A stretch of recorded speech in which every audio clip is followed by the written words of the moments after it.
tayo sa pagkilos ng ating Panginoon. And I pray about the spiritual gifts na magmanifest sa umaga nito, mga kapatid. Sa mga wala pang Holy Ghost, kailangan natin makareceive ng Holy Ghost. Kailangan makita natin ang pagkilos ng kapangyarihan ng Diyos sa buhay ng bawat isa sa amin. Proverbs or kawikaan. Paborito po to na mga verse. Wala pong Pentecostal na hindi alam ang verse na yan, mga kapatid. Pero hindi lahat ng Pentecostal nakakaunawa sa lalim ng verse na yan. Kasi po, kung ang lahat talaga ay malalim ang pagkaunawa sa salita ng Diyos, walang tatalikod sa atin pong Panginoon. Amen? Kaya kung ang salita ng Diyos, without anointing, wisdom, knowledge comes from the Lord, kahit gaano ka powerful yan. Pero pag wala tayong unawa, bali wala sa atin yan. Bigma lang. Kaya maraming hindi tumatalikod eh. Pero kung i-apply po natin ang salita ng Diyos, hallelujah, maniwala ka mga kapatid, ibang klase ang salita ng Diyos kaysa salita ng tao. Amen. Marami, milyong-milyong taong believe kay Duterte, former president.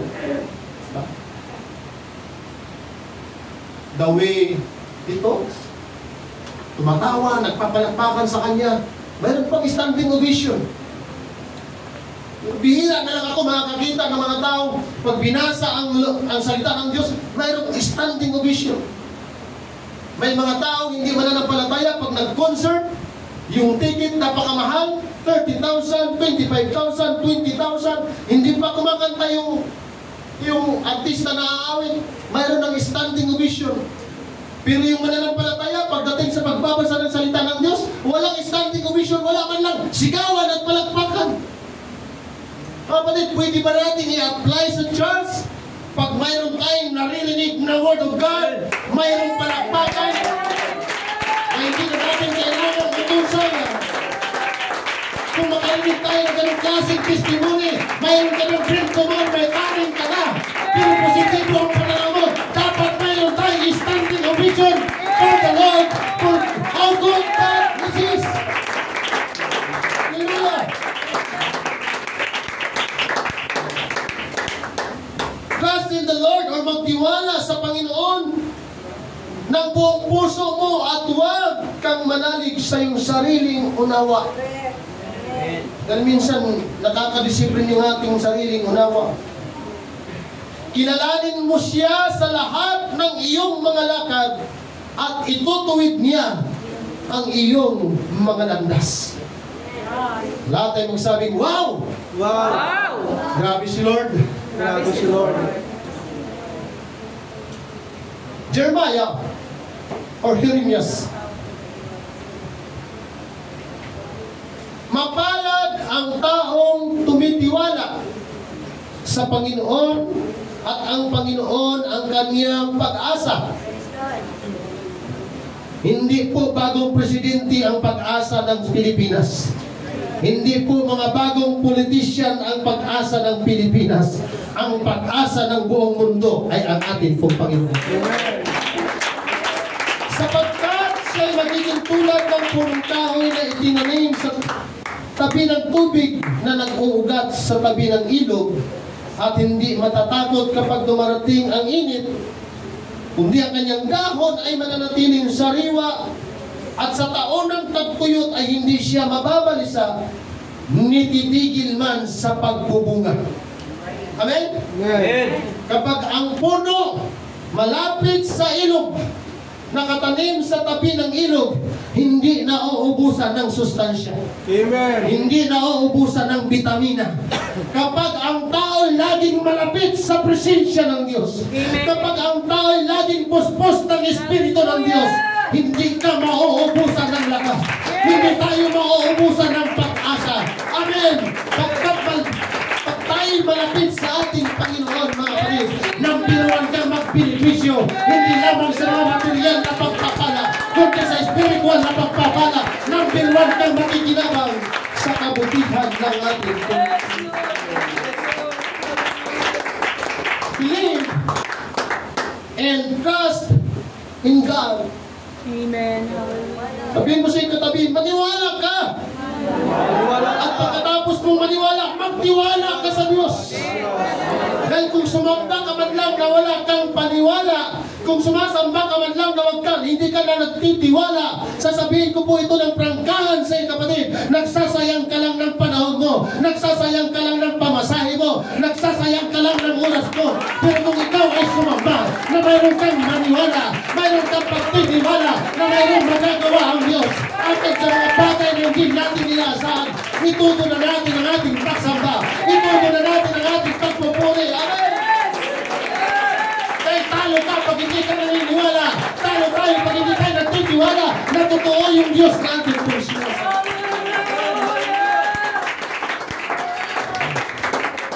I request Pastora Jezabel to pray the word of God. Oh, ngayon pagtugon ng ating pong Panginoon. Hallelujah! Yan lang ba ang sigaw natin, mga kapatid? Yan lang ba yung parapat na kaya natin ibigay? We are a living testimony na kumikilos ang Diyos. Hindi lang tinutugon ang ating mga finances, pero pinapagaling tayo sa mga bagay na hindi abot ng ating ano.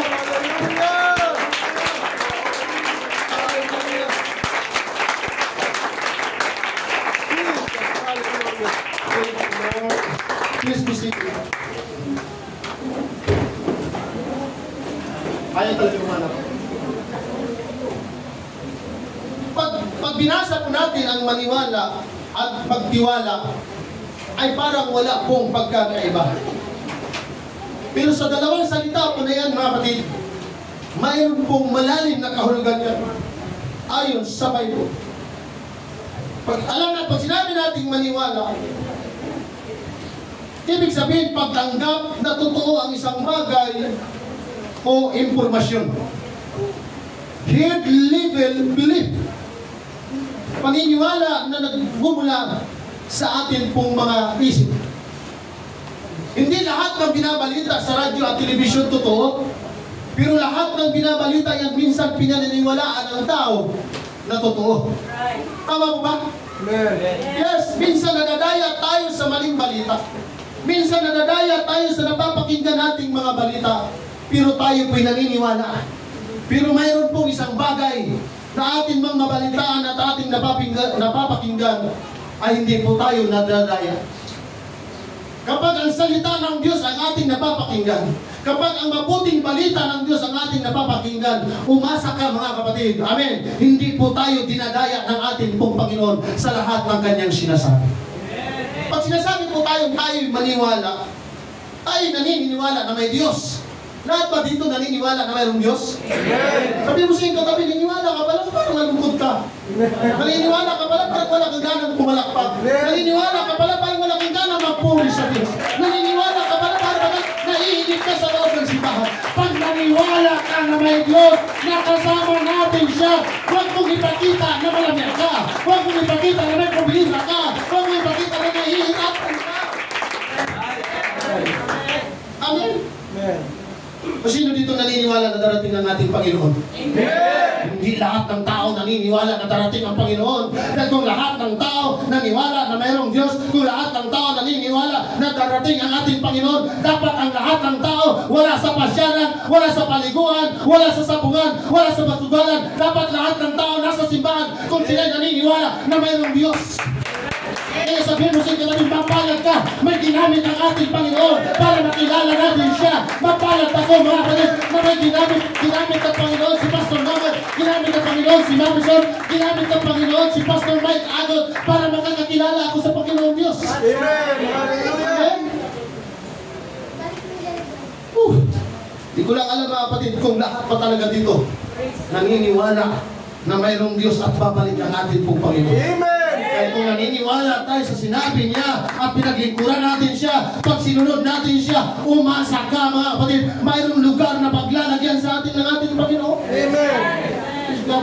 At sa lugar na pagdadalhan ng ating Panginoon, Sister Eleanor, doon ay walang brain tumor, doon ay walang cancer, doon ay wala dyan sa sakit sa puso, doon ay wala ng problema, doon ay wala ng ambulansya, doon ay wala ng oxygen. Sa lugar na pagdadalhan sa atin ng ating Panginoon, the best na lugar, perfectong lugar. Amen! Pero hindi lahat ng tao makakarating doon. Kahit Pentecostal ka, hindi ka makakarating doon kung tatalikod ka sa ating pong Panginoon. Pero kung tayo naniniwala at nagtitiwala na totoo yung sinasabi ng ating pong Panginoon, dapat mag-reach tayo, dapat mag-invest tayo, dapat magtiwala tayo sa ating Panginoon. Hindi dapat nagdadalawang isip ang ating pagtitiwala sa Diyos. Amen. Pag sinasabing magtiwala, mga kapatid, ito yung buong loob. 100%. That's right. Confidence tayo sa isang bagay. Heart level, trust. Amen. Nagtitiwala nga tayo sa tao, sa Diyos pa kaya? Amen. Nagtitiwala nga tayo sa mayor, sa Diyos pa kaya? Nagtitiwala nga tayo sa barangay official, sa Diyos pa kaya? Nagtitiwala nga tayo sa congressman, sa mga senador, na hindi na malaman sa kanila kung sinong nagsasabi ng totoo? Bilyon-bilyon yung kinukurakot nila, pero pag nangangampanya sila, pumapalakpak tayo, sumisigaw tayo, dahil akala natin totoo yung mga sinasabi nila, pero Diyos lang ang nag-iisang nagsasabi ng totoo. Diyos lang ang hindi kayang mandaya ng tao. Diyos lang ang hindi nandaraya ng tao. Kung tayo humahanga sa kanila, kung tayo pumapalakpak para sa kanila, dapat gawin natin yan, basta best para sa ating Panginoon.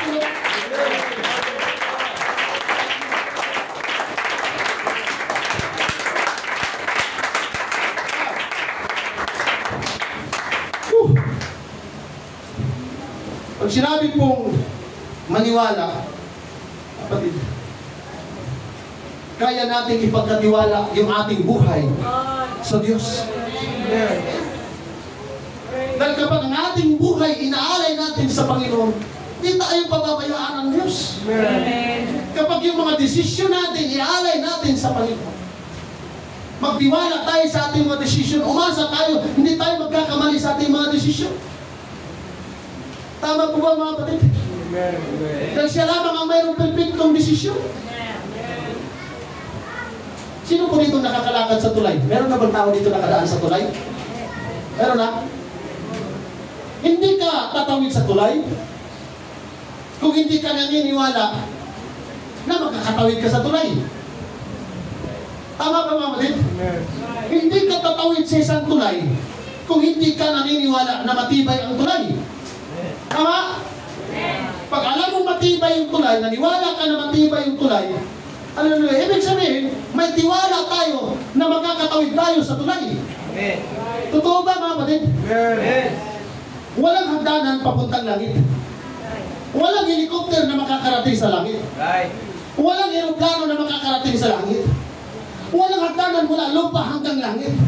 Ano yung silbing tulay natin? Ano yung silbing tulay, daan natin para makarating ng langit? Ang Bible. Right. Amen.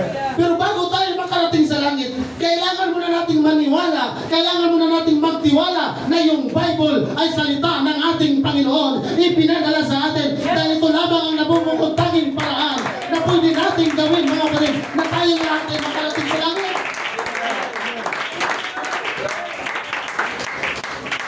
But I have said earlier, hindi lahat makakarating ng langit. Dahil kung ang iba ay talagang naniwala at nagtiwala na totoo ang salita ng Diyos, gaya ng sinabi ko kanina, walang taong hindi mag-aagawan sa simbahan. Amen? Amen. Ang nakakalungkot lang mga kapatid, ang simbahan ay napapasok ng kaaway. Kaya yung iba, akala nila, nakapasok ka ng simbahan, ligtas ka na. Wala pong ganun sa Bible mga kapatid. May basihan, may batayan, may dahilan ang ating kaligtasan. May gagawin tayo mga kapatid. Amen. O sa ating doktor, sino dito naniniwala na maging magaling na doktora si Sister Nina? Ba't tumawa kayo mga kapatid? Di kayo naniniwala? Saan yung ating doktora dyan? Bibilang ko. Busy. Pag naniniwala ka na maging magaling na doktora si Sister Nina, ano susunod mong gawin? Magtiwala ka na ngayon kasi naniwala ka eh. Tama ba mga kapatid? Para maunawaan naman natin yung paniniwala at pagtitiwala. Kasi mahirap yung maniwala ka pero hindi ka nagtitiwala. Tama po ba?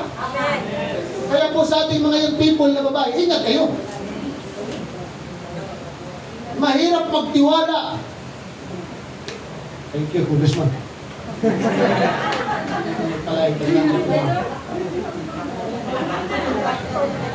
Sa atin pong mga young people na babae, mag-ingat kayo. Dahil hindi na lahat ng nagsasabi sa inyong mahal kita, mahal ka talaga.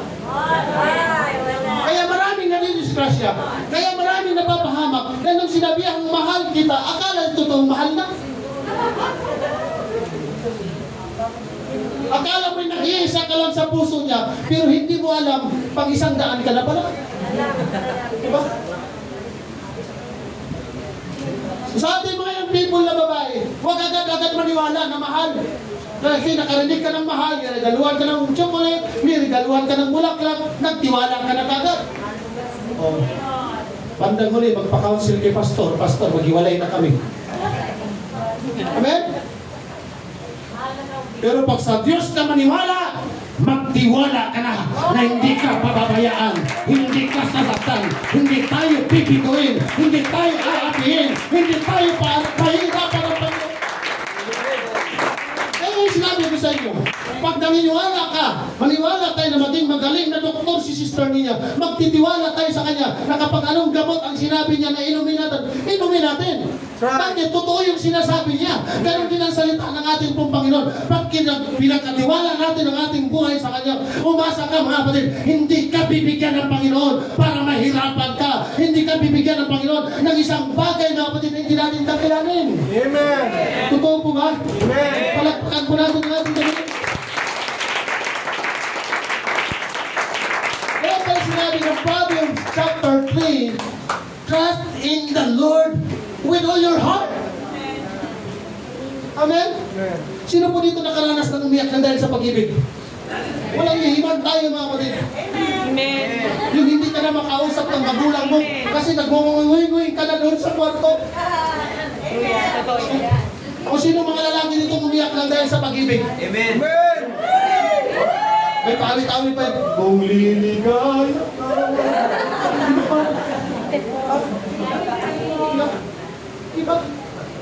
Pag ipagkatiwala na, sabi nga ng Bible, nagagalit ang Diyos kapag ang ating buong tiwala nakaraan sa tao.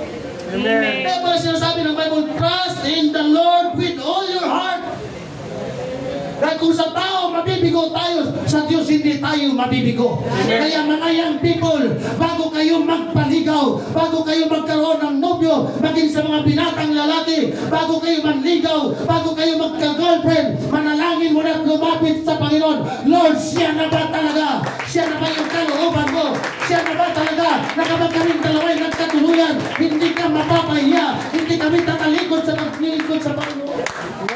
Kasi sa atin po mga young people, advice lang po, hanapin nyo na yung inyong mapapangasawa na dadalhin kayo sa Panginoon. Pero kung dadalhin kayo sa pag-iinom, mga kapatid, umiwas ka na. Hindi na uubusan ng magandang lalaki ang Panginoon. Amen.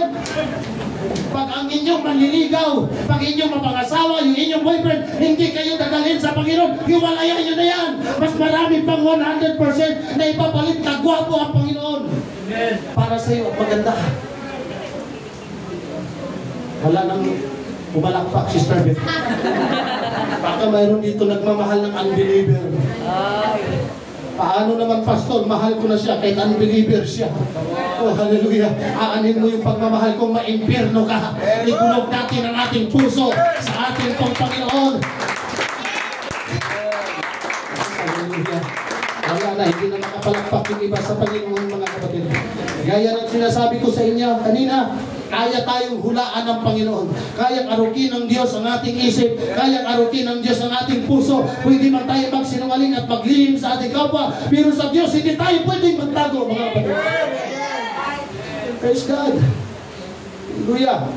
We need to trust the character of God. Kailangan nating maunawaan kung ano ang kayang gawin ng Diyos na atin pong pinaglilingkuran. Amen? Amen. Hindi basta magtiwala, kailangan kilalanin natin.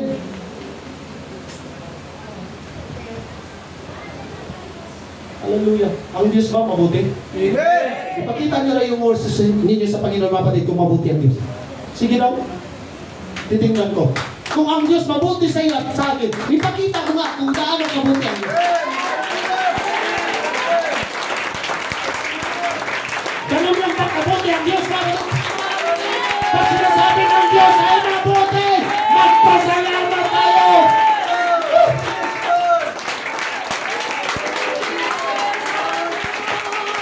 Mabuti ang Diyos kahit wala tayong maraming pera. Pero nandito tayo sa presensya ng ating Panginoon.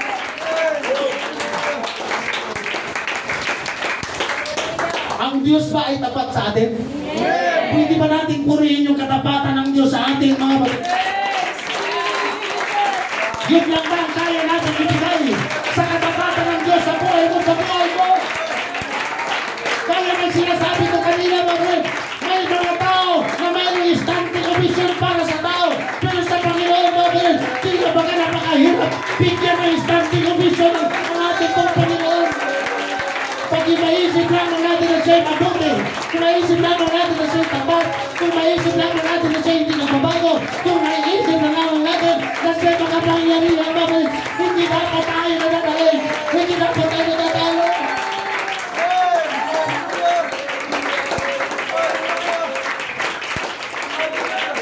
Kasi nakakainsulto yun na yung tao mayroon pang printable, pero kaya di pang malaki ang Panginoon. Sabihin mo sa inyo, kaya mo bang ipagmalaki ang Panginoon Diyos sa buhay mo? Alam niyo po, sa totoo lang, maraming Pentecostal nahihiya magdala ng Bible. Maraming Pentecostal nahihiya pag malaki ang Panginoon. Sabihin mo sa yung katabi, parang tayo na yata to. Kung hindi tayo kinakahiya ng Diyos, huwag natin siya ikahiya. Kung yung iba nahiya na idala ang mabuting balita, huwag natin ikahiya, nadala-dala natin ang mabuting balita. Amen?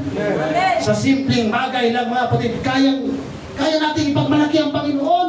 Hallelujah! Praise God! Sabihin mo sa yung katabi, gaano kalaki ang pagtitiwala mo sa Diyos? Amen. Buo ba siya sa puso natin? Amen. Marami pong mga tao, mga kapatid, na naniniwala lang sa Diyos pero hindi nagtitiwala sa Diyos. Nagkausap pa ba ako? Amen.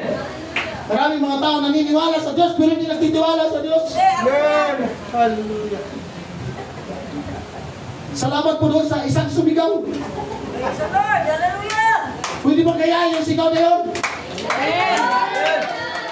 Maraming mga tao na, maraming Pentecostal na naniniwala sa Diyos pero hindi nagtitiwala. Oh, kita mo? Isa, dalawa, tatlo, apat, lima lang ba mga kapatid ang naniniwala at nagtitiwala? Yung iba lang naniniwala pero hindi nagtiwala. Mga tatay, naniniwala lang ba kayo at hindi nagtitiwala? Yung ibang mga nanay, naniniwala lang ba sa Diyos pero hindi nagtitiwala sa Diyos? Eh yung mga young people kaya, kayo ba talaga yung naniniwala? Ipakita natin ang ating paniniwala na mayroong kasamang pagtitiwala. Mga tatay, kung mayroon tayong paniniwala, kung mayroon tayong pagtitiwala, umasa ka, may kaagapay ka ng Diyos para matulungan tayo ng ating Panginoon, para matustusan natin ang pangangailangan ng ating mga pamilya. Woo! Sabi ng Book of Hebrews, ang Diyos ang ating katulong. Magkano ba ang sahod ng isang katulong ngayon? Kasambay ka nga lang, may pag-ibig na, may isis pa. Diba? Pero anong binabayad natin sa Panginoon? Hari ng mga hari, may-ari ng buhay mo at buhay ko, may-ari ng lahat ng bagay. Naging katulong tayo mga kapatid. Naging katulong natin siya para tayo tulungan. Amen? Amen. Naghahanap pa ng sweldo ang Panginoon? Naghahanap pa ng bonus ang Panginoon? Anong sabi kanina? Hindi kailangan ng Panginoon ang pira natin. Ang kailangan ng Panginoon, yung worship natin, yung pagsunod natin.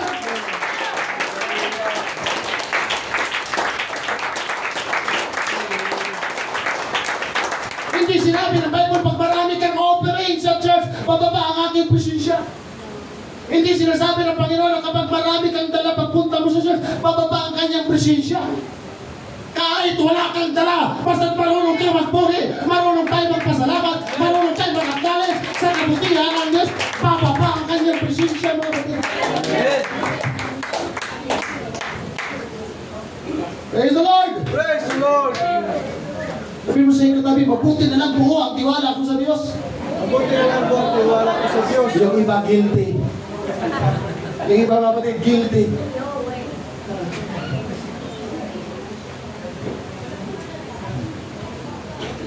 Mayroon po ba dito hindi nakakakilala ng barbero? Bagay lang ba sa akin yung gupit ko, mga kapatid? Kaya na talaga yung iba eh.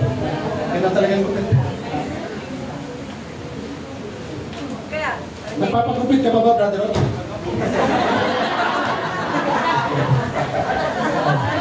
Very good. Si brother Amin. Oo, di ba?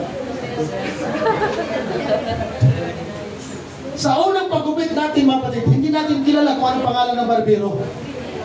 Di ba? Hindi natin alam kung marunong siya, hindi natin alam kung magaling siya. Pero bakit tayo sa barbero pumunta? Dahil naniwala tayo na barbero siya at nagtitiwala tayo na gugupitan tayo. Amen? Kasi hindi ka man po pwedeng pupunta ng hospital para magpagupit. Sa barbero ka talaga pupunta. Pero hindi mo sigurado na yung barbero na nagugupit sa'yo, na hindi mo siya kilala, ay hindi ka masusugatan. Minsan nga, yung iba, napipigtas pa yung tinga eh. Pero bakit ka nagpapagupit? Dahil naniniwala ka na siya tayo gumupit. Tama? Amen. Uy mo, nagtitiwala ka sa isang barbero na hindi mo kilala. Nagtitiwala ka na hindi mo alam kung aayusin ba niya ang paggupit sa'yo o hindi. Pero mayroon tayong mga barbero na binabalik-balikan. At nakikilala na natin, kakwentuhan na natin, suki na natin. Bakit? Kasi alam natin na maayos siya magupit. Amen. Kaya kahit malayo siya, kahit 70 lang yung bayad, minsan gagawin mo pang 150, gagawin mo 100. Kasi alam na, kilala mo na siya eh. Tama? Amen. Ganon din sa paglilingkod natin sa Panginoon. Nang una, nagdadalawang isip tayo kasi nga hindi natin lubos na kilala ang Panginoon at hindi natin siya nakikita. Kaya tinanong ko po kanina, kanino kayo lubos na nagtitiwala? Sa tao o sa Diyos? Diyos. Kung nagtitiwala tayo sa isang barbero na hindi natin kilala, mas dapat tayo magtiwala sa Diyos. May mga tao na bumabalik sa isang barbero dahil si Diyos sigurado ng isang barbero na maging maayos yung kanyang paggupit para yung kanyang ginugupitan, babalik sa kanya. Kasi kung ikaw ay barbero, kung kabang-kabangin mo yung paggupit, walang babalik sa'yo. Tama? Alam niyo po mga kapatid, yung mga tao nakakakilala sa Diyos, mabigat ang pinagdaanan, matindi yung sakit karamdaman, pero bumabalik sa ating Panginoon. Dahil nagtitiwala tayo sa ating pong Panginoon, mga kapatid, na tayo ay hindi. Kung ba palagpakan natin ang Diyos? Every time na tayo bumabalik sa paglilingkod sa Panginoon, yun din yung time na pinapalagokan ng ating Panginoon. Yun din yung time na pinapatibay tayo ng ating Panginoon. At nung na hindi tayo naniniwala at nagtitiwala na ang Diyos gumagawa sa atin ng mabuti, hindi tayo lalago sa paglilingkod sa Panginoon. Amen. Oh, hallelujah! Hindi ba natin palakpakan ang ating dakilang Diyos? May mga panahon, o maraming panahon mga kapatid na hindi natin nararamdaman ang Diyos na nandito siya. Hallelujah! Noong una mga kapatid, noong unang samba ko sa Tondo Church, sabi ng worship leader doon, sambay natin ang Panginoon, magpupuri tayo sa Kanya dahil nandirito siya. Abay, hinanap ko. Dahil totoo mga kapatid. Dahil sanay ako sa mga Diyos na nakasabit. Dahil gumagawa ako eh. Kaya hinahanap ko yung sabi, yung ginagawa ko. Dahil ang sabi nung nagsalita, ang Diyos nasa gitna. Praise God. Dito ba? Meron bang naniniwala dito na ang Diyos nasa gitna? Meron bang naniniwala dito na kasama natin ang Diyos? Sabi mo sa iyong katabi, huwag kang antukin, huwag kang tamlayin. Nandito pala siya. Kasama pala natin siya. Kaya dapat pa, ngayon pala Lord, Hallelujah! Kahit nagsasalita si Pastor, pero Lord, pwede ba Lord? Kung gusto ko magkaroon ng encounter sa'yo, gusto ko magkaroon ng personal encounter sa'yo, na habang nakikinig ako ng salita, pwede ba Lord na yung aking puso? Para yata ako nagdadalawang isip, para yata ako nagdadalawang, pwede bang mangusap ka sa akin, Panginoon? Amen. Amen. Maraming sitwasyon sa buhay natin, mga kapatid, na minsan hindi natin nakikita ang plano ng Diyos sa buhay natin. Minsan tayo nagtitiwala sa ating mga plano kasi akala natin okay na. Pero ang nakakakita ng kabutihan natin ang Diyos lang. Dahil siya lang ang nakakatanaw sa malayo, tayo hindi. Walang limitasyon ang kanyang nakikita, tayo may limitasyon. Tama ba, mga kapatid? Mayroon ba dito nagsisisi pinanganak na pangit? Pwede pakitasin pa ngayon. Ayong nakadapa ang ating ilong. Ano bang itsura natin? Hindi po aksidente ang pagkagawa sa atin. That's right. Amen. Alam niyo po ba bakit nandito tayo? Hindi po ito aksidente. Plano talaga ito ng ating pong Panginoon para makita natin siya at makilala na mayroon pa palabas magandang plano ang Panginoon para sa atin. Ang kailangan naman natin gawin. We need to trust in the Lord. Kaya nawa, wala ng Pentecostal dito sa Hills United na naniniwala lang sa Diyos pero walang tiwala sa Diyos. Mga kapatid, pag yung paniniwala at pagtitiwala, pag pinagsama yan, amen, matibay na pundasyon yan sa paglilingkod natin sa ating pong Panginoon. Amen.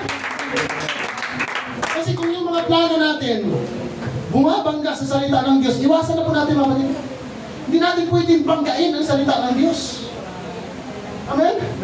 Hindi natin mahihigitin ang plano ng Diyos sa buhay natin. Yung plano natin, hindi natin i-compare sa plano ng Diyos. Ang plano ko, my love, sweetheart, my darling, sagutin mo lang ako, umasa ka. Hindi ka makakaranas maglaba. Hindi ka makakaranas hindi ka makakaranas magsahe. Hindi ka makakaranas magluto. Hindi ka, sus!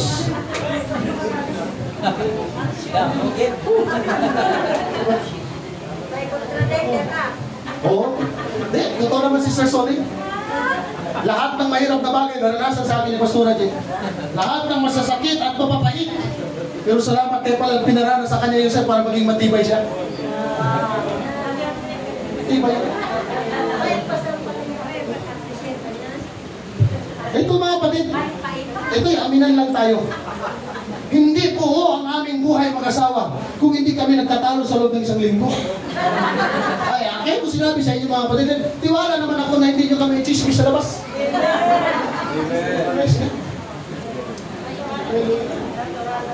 Ang puno, pag hindi nakaranas ng bagyo, pag dinaanan isang bagyo, tumba yan. Alam? Kaya yung pagmamahalan na walang sakit, walang iyak, walang hirap, ako, delikado yan mga kapatid. Kaya sa mag-asawa na hindi pa nag-aaway, mag-aaway na kayo. Oh, praise ka, no? Dalawa na kami, Pastora. May kasama na tayo. Araw-araw? Praise God. Hindi pa kayo nag-aaway? Mag-aaway kami na Oh. Lahat ng mag-asawang nag-aaway, pwede ba pakitaas ang kamay?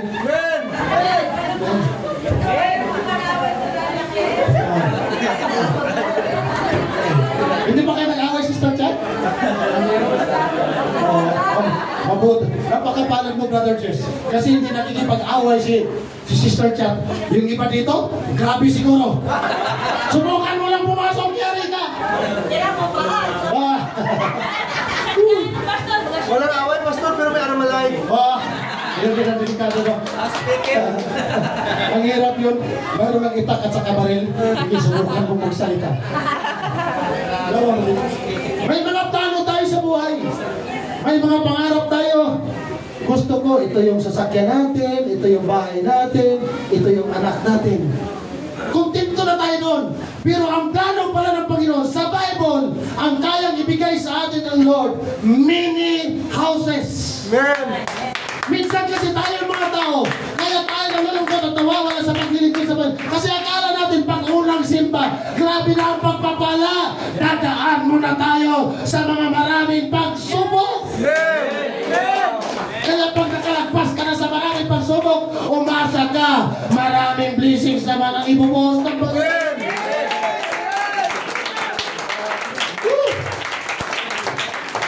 Palakpakan natin ang Diyos. Sa Kanya ang lahat ng kapurihan. Lean not in our own understanding. Sa kultura ng bayan Israel, mga kapatid, pag sinasabing lean, ibig pong sabihin yan, yung pagkuha ng suporta. Umaasa ka na mayroon kang suporta. Pero pag ang Diyos ang atin pong tatanungin, kung tayo man lang ay umaasa, at kung tayo man lang ay humihingi ng suporta, hindi tayo pinapaasa ng Panginoon sa kapwa natin tao. Ang gusto ng Diyos, umasa tayo sa Kanya. Ayaw ng Diyos na magtiwala tayo sa sarili nating kaalaman. Ayaw ng Diyos na magtiwala tayo sa atin pong mga sarili. Tama? Amen. Kasi yung kaalaman natin, mga kapatid, pagdating sa harapan ng Diyos, basahan na yan. Right. Yung alam natin, pagdating sa harap ng Diyos, basura lang po yan para sa Kanya. Amen. Kaya tayo sumasamba. Dahil nangangailangan tayo ng suporta na nagmumula sa Panginoon. Amen. Kaya kung mayroon tayong pangangailangan, mga kapatid, dapat hindi tayo nawawala sa paglilingkod sa Panginoon. Amen. Okay? Kaya napapalad yung mga di-Kristiyanti nating mga kapatid na nakasara muna yung kanilang business eh. Amen.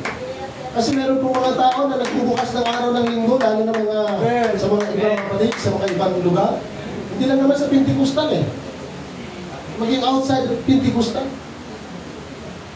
Kaya sila nagbubukas ng linggo dahil maraming blessings. Maraming tao.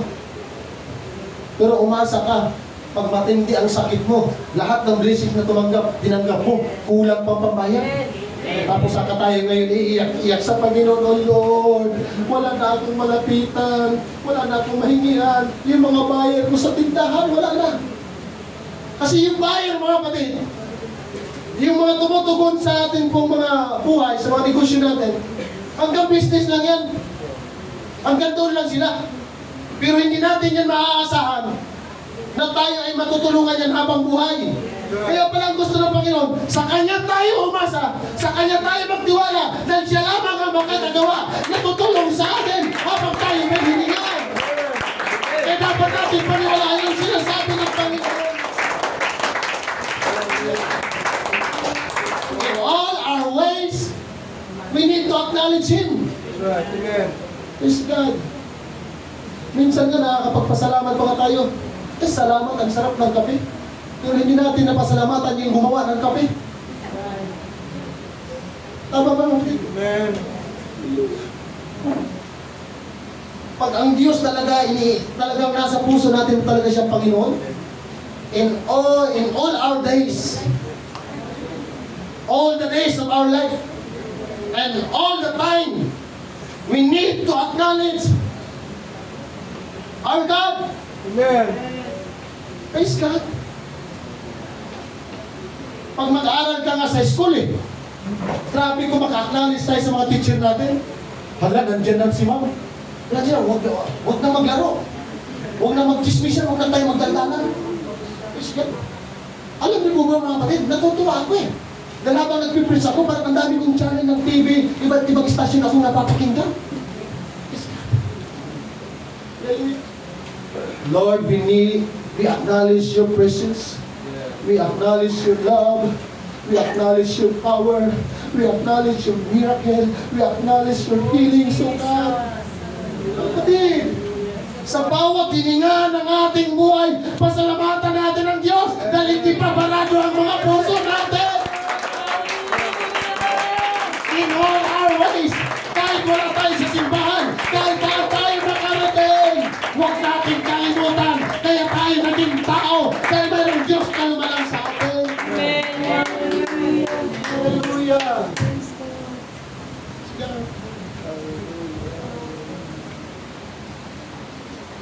Hallelujah. Alam niyo po ba yung ating magandang trabaho? Ang Diyos po ang nagkaloob sa atin yan. Right.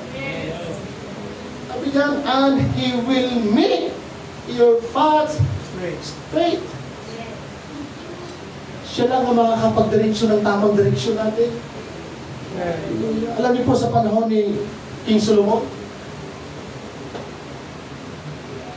Sa panahon ng Israel, nakasandil sila sa pastulan. Umaasa sila sa pastulan. Umaasa sila sa ani ng lupa.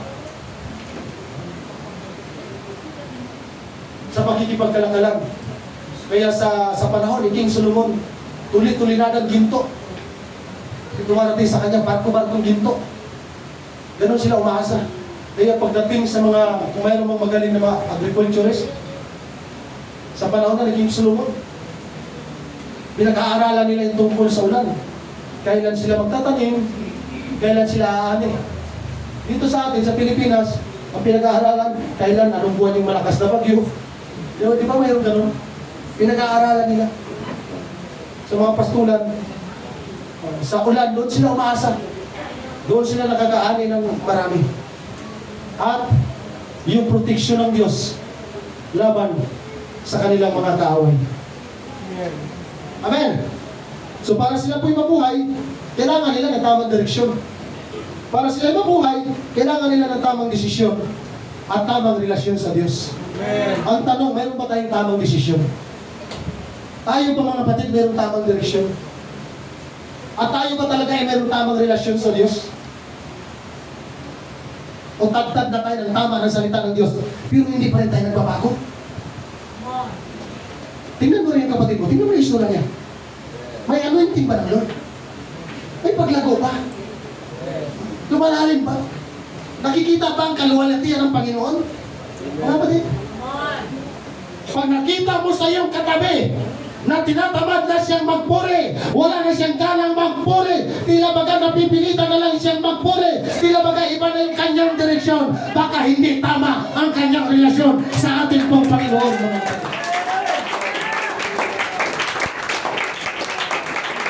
Amen?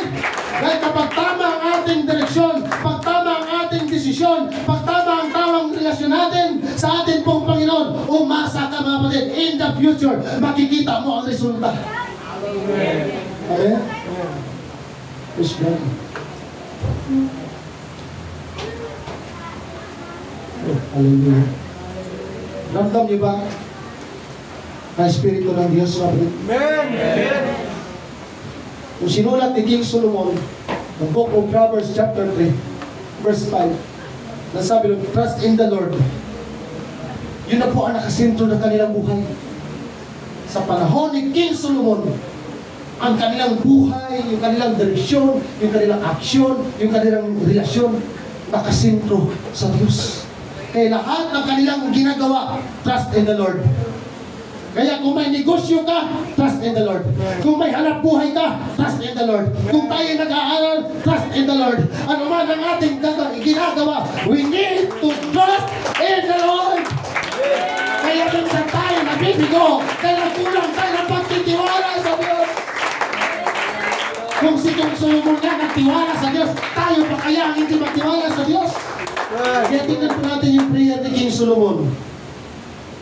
Lord, no need sa akin yung pera. Kaya alam niya kailangan niya ng pera. Wala tayong makita sa prayer ni King Solomon, Lord, kailangan ko ng ganito. Lord, kailangan ko ng ganyan. Ano sabi ni King Solomon? Nung tinanong siya ng Panginoon, Solomon, anong kailangan mo? Wisdom. Wisdom.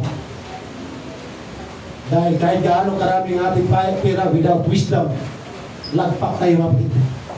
Ang ating pagiging Pentecostal, ang ating pagiging Kristiyano, without wisdom comes from the Lord, lalagpak tayo sa paglilingkod. Pero as long na tama yung ating desisyon, tama yung ating direksyon, tama yung ating relasyon sa Panginoon, hallelujah, hindi ka malulungkot na naglilingkod ka sa Panginoon, hindi ka mabibigo na naglilingkod tayo sa ating Panginoon. Praise God! So every time na tayo sumasamba, trust in the Lord na mayroong himala ang Diyos na gagawin para sa buhay mo. Minsan kasi nagpipray tayo, Lord, pagalingin mo sila. Lord, tugunin mo ang pangangailangan na nakalimutan mo. Mayroon tayong pangangailangan. Praise God. Sino dito ang magulang na kayang magbigay ng 1,000 pero yung anak hindi mautusan pala sagot pa? Ha?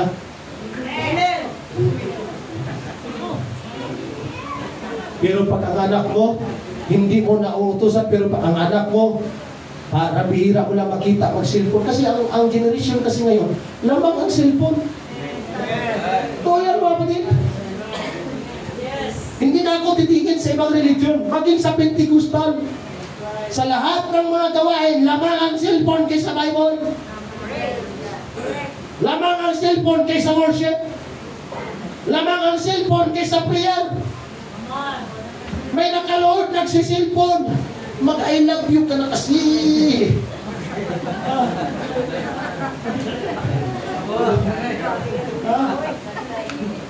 Lamang ang cellphone kaysa panalangin. Mga kapatid, hindi bawal ang cellphone. Pero pagdating ng pagtitiwala sa Diyos, cellphone dyan ka muna. Maghuhugas ako para maluwalhati ang Panginoon. Tutulong ako sa gawaing bahay para maluwalhati ka, Panginoon. Mag-aaral akong mabuti para maluwalhati ka, Panginoon. Paglilingkuran kita.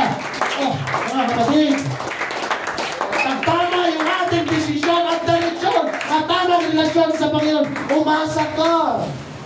Umasa ka. Bibigay ng wisdom ang Panginoon sa bawat isa sa atin. Amen. Palakpakan.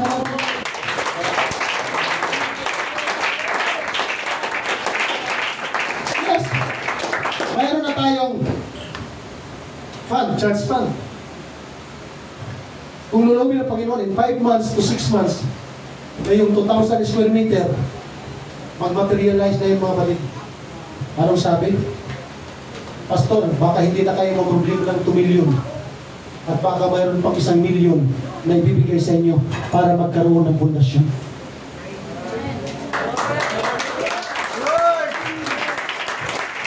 Kaya hindi tayo nagpa-special opening every Sunday para sa church building. Dahil alam ko naman mga kapatid kung ano lang yung kakayanan natin eh. Pero mayroon akong tiwala sa Diyos. Hindi man kaya ng kapatiran sa Hilpio na maitayo yung church building, pero kaya mo, Panginoon, na pwede mo pagparahin ang lahat ng kapatiran sa church ng UPC Hilpio para maitayo ang sa 2,000 square meter ang malaking pananampahan, mga kapatid. Dahil hindi lamang ako nagpipray na makapagtayo ng church na 200 capacity, kundi 1,000 capacity, mga kapatid. Amen. Kaya nga ng mga hindi totoong religion, yun pa kaya na nasa totoong religion tayo, mga kapatid. Ang hindi pwede mangyari. We need to expand our mind. We need to trust in the Lord all the time. All our heart, we need to trust in the Lord. Amen. Praise God. Andyan pa ba kayo? Amen. Tuloy pa ba natin, mga kapatid? Amen. Naglalakad yung dalawang mag-ama.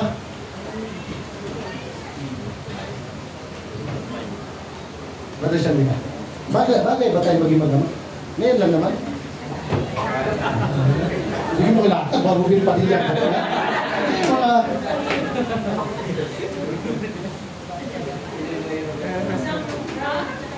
Kunwari, dyan tayo tutulay sa tulay na yan. Pag tinignan mo, walang hawakan sa gilid yan, at yan nauga-uga. First time natin tutulay yan. At ngayon, hindi mo kayang tumulay mag-isa. Kaya ang gagawin ko, anak, para hindi ka matakot, hindi ka nervousin,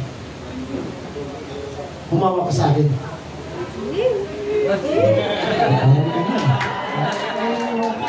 Matinding hawa ka na talaga. Madamdamin ka ka.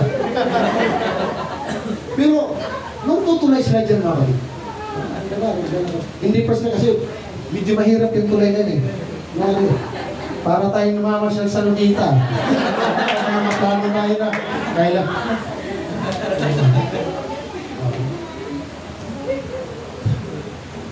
Pero nung hahawakan kita, ay nung sinabi ko sa'yo na hawakan mo ako,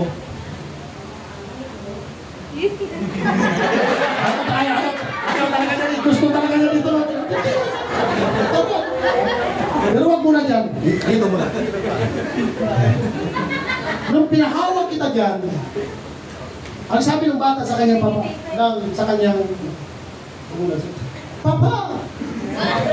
Ayaw mo bang sabihin yun? Hindi na mabigyan ng microphone yun. Baka mamaya, Papa! Papa!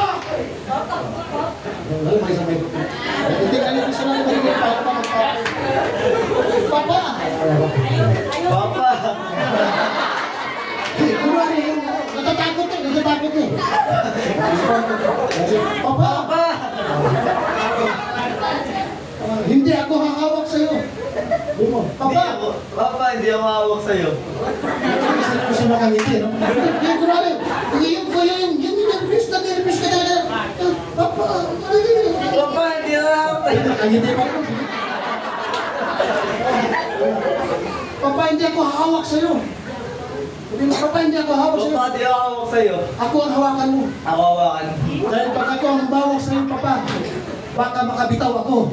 Pero kaya ikaw ang hawak sa akin, Papa. Dahil nagtitiwala ako, naniniwala ako, Papa, na kapag ikaw ang humawak sa akin, hindi mo ako papabayaan, hindi mo ako bibitawan. Ganyan yung Diyos na ating pinaglilingkuran. Salamat po, Christian. Huwag tayong humawak sa Panginoon. Kausapin natin ang Diyos. Lord, hawakan mo ako.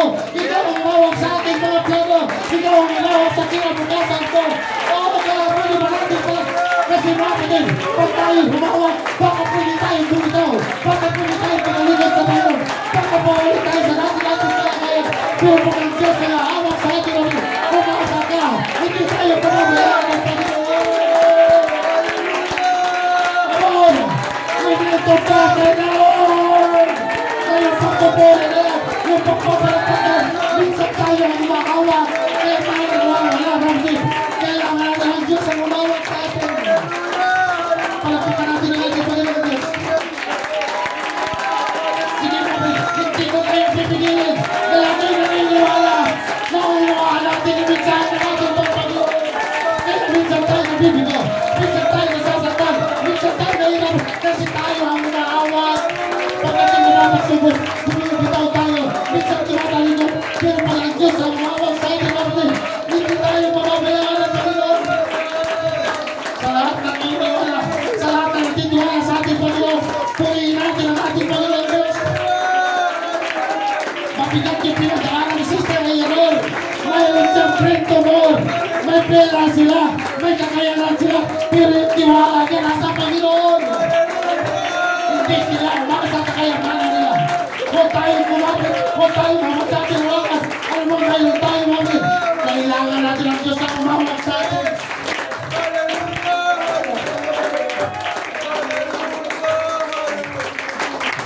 Sino nga bakit naligtas siya? Bakit naligtas pati ang kanyang pamilya? Dahil nagtiwala siya sa utos ng Panginoon. Mga kapatid ko, mga tatay, mga nanay, mga young people, kaluluwa natin ang pinag-uusapan ngayon. Yung kaligtasan ng ating mga kaluluwa. Maniwala tayo sa sinasabi ng Bible. Magtiwala tayo sa sinasabi ng Diyos. Si Moses, dumating sa punto na dinhin na sila. Dumating sa punto na wala na magagawa si Moses dahil malaking dagat na yung kanilang tatawirin. Pero anong ginawa ng Diyos? Hinati ng Panginoon yung karagatan. God will make